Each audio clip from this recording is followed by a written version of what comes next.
Countries have agreed on a deal to inject at least $300 billion annually in humanity's fight against climate change, aimed at helping poor nations cope with the ravages of global warming. The $300 billion will go to developing countries that need the cash to wean themselves off the coal, oil, and gas that causes the globe to overheat, adapt to future warming, and pay for the damage caused by climate change's extreme weather. The talks at the UN Climate Summit COP29 in Baku, Azerbaijan, ran 33 hours late and came within inches of collapse. It's not near the full amount of $1.3 trillion that developing countries were asking for, but it is 3 times the $100 billion a year deal from 2009 that is expiring. Delegations said this deal is headed in the right direction with hopes that more money will flow in the future. It's part of the plan to keep cutting pollution, with new targets every 5 years, which the world agreed to at the UN talks in Paris in 2015. In the meantime, delegates of developing countries have been reacting to that UN climate talks agreement on a $3 billion a year for humanity's fight against climate change. India's negotiator, Chandni Raina, called it a poetry song, and Nigeria's Nkuruka Madueke, CEO of the National Council on Climate Change, called the deal an insult and a joke.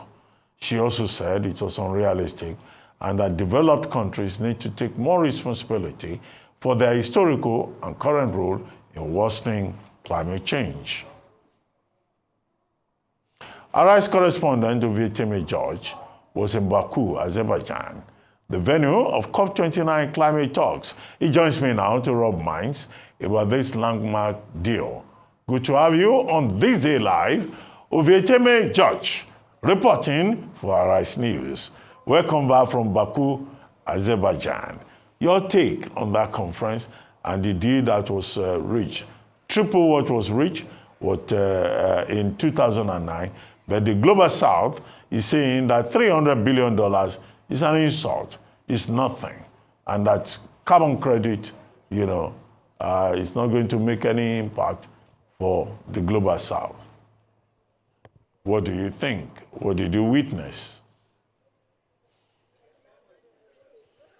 Good evening, Dr. Ruben Abati. Yes, I'm back to Nigeria. There is no place like home. Now look at the background. I had to come here, something that strikes a similitude of the environment where oil and gas takes place in Nigeria's Niger Delta, of course, feeding the nation technically since June 1956. So when you talk about oil and gas pollution, the reason for the COP, I must add, you talk about such environment because the lands and the waters are polluted oftentimes. Okay, talking about negotiations, it broke down, a walkout was staged, and then a return to the negotiation table. The talks got into overtime, and eventually a deal has been agreed. $300 billion. It sounds so big, but there are dissenting voices also. The lady leading the Indian delegation, Chandni Raina, calls it an optical illusion. There are other countries also who are not happy about this deal. Now, these countries are ranked amongst the developing countries and poorer countries. I want to bring it back home to Nigeria. Where does Nigeria fall in? A poor country, a poorer country, a developing nation? It's definitely not a developed nation. We're still far from that. So, with this deal, having dissenting voices, and United States of America, none can predict the position of U.S. because the country is the biggest, perhaps one of the biggest financiers of the COP project. But the man re-elected to make a second missionary journey to the White House, Donald Trump, DJ, is saying the whole climate talk It's a scam. He calls it a huge scam. So if the United States pulls out when he returns in January, what happens to raising $300 billion? Now, that is an area of concern for negotiators and, of course, for those administering the talks in Baku. But the deal has been struck. That's just one thing about it. So how well does it trickle down to Nigeria? How do we factor ourselves into that conversation? Because that is the essence of it. Climate change, global warming, greenhouse gas emissions, almost every day, I should say every day in Bayelsa. There is a community in the Gbarantoro axis, Barai, Okolobri area, the gas is flaring every day.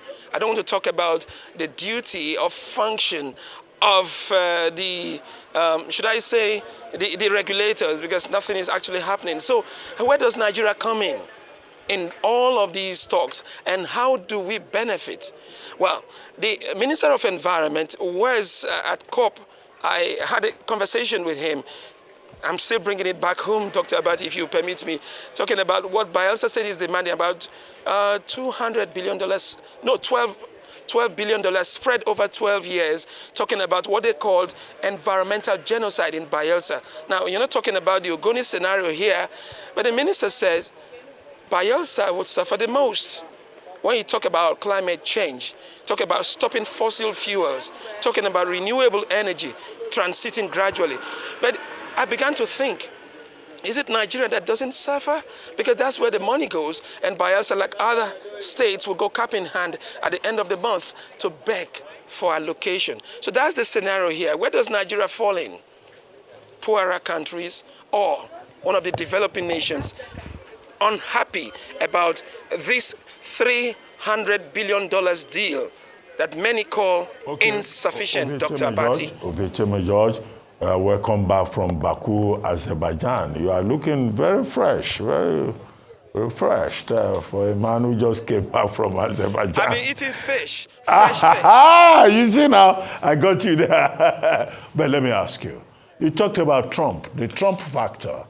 Now, are you saying that that is going to affect enforcement of the climate credit, carbon credit of $300 billion agreed upon? Because if Trump pulls out of the Paris Climate Accord... That is the concern back there. Yeah. Go ahead.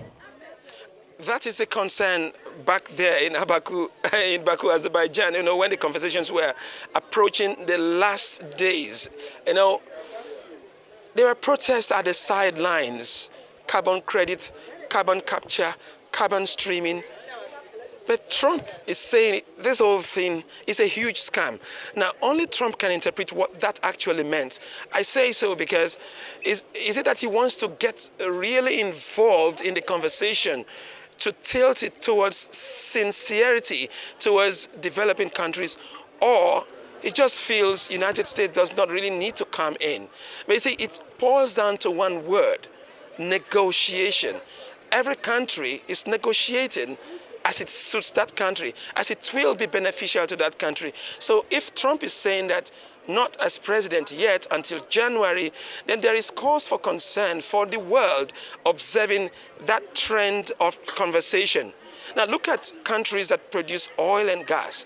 Nigeria is one of them. How well and how prepared is such country to transit from fossil fuels to renewable energy when oil and gas are the mainstay of Nigeria's economy? So you look at even Azerbaijan is an oil-producing country.